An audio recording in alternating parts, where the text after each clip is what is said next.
નમસ્કાર, આપ જોઈ રહ્યા છો સંદેશ ન્યૂઝ અને તમારી સાથે હું છું લખમા। સમાચારોની શરૂઆત કરીશું। અમદાવાદમાં બિલ્ડર હત્યા કેસમાં 3 લોકો ઝડપાઈ ચૂક્યા છે। પોલીસે 3 આરોપીની ધરપકડ કરી લીધી છે।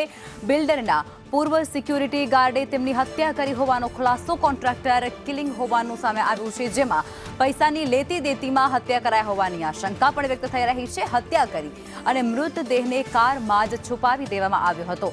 જોકે ઓઢવ પોલીસે વધુ કાર્યવાહી આ સમગ્ર મુદ્દાને લઈને હાથ ધરી દીધી છે।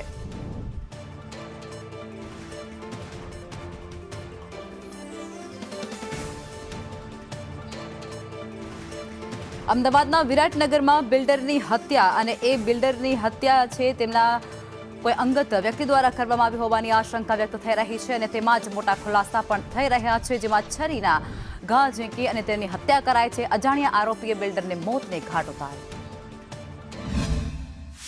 गाड़ी थी मर्सिडीज गाड़ी की डेकी में एक बिल्डर से जिनका नाम सिंहनभाई रुदाणी जो डेड बॉडी अंदर पड़ेली थी कि जो चप्पूना घा हमारी मृत्यु निपजावेली थी वह प्राथमिक तपास में ध्यान में आवेलू है।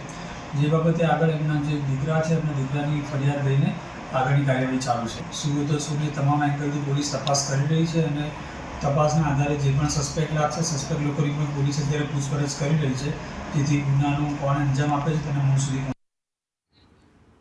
સંવાદદાતા જિગ્નેશ પટેલ જોડાઈ ચૂક્યા છે। જિગ્નેશ, અમદાવાદમાં કાયદો અને વ્યવસ્થા સતત કથળી રહી છે, ફરી એકવાર હત્યાનો બનાવ, શું છે વિગતો?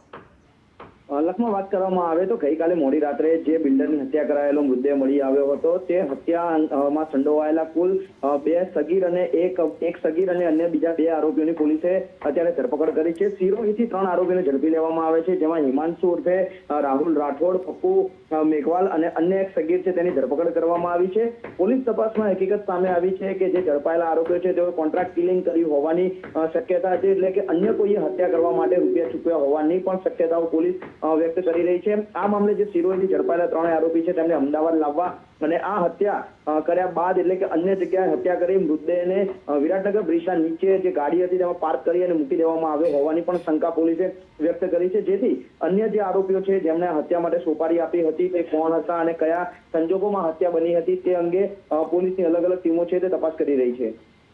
જી, આભાર।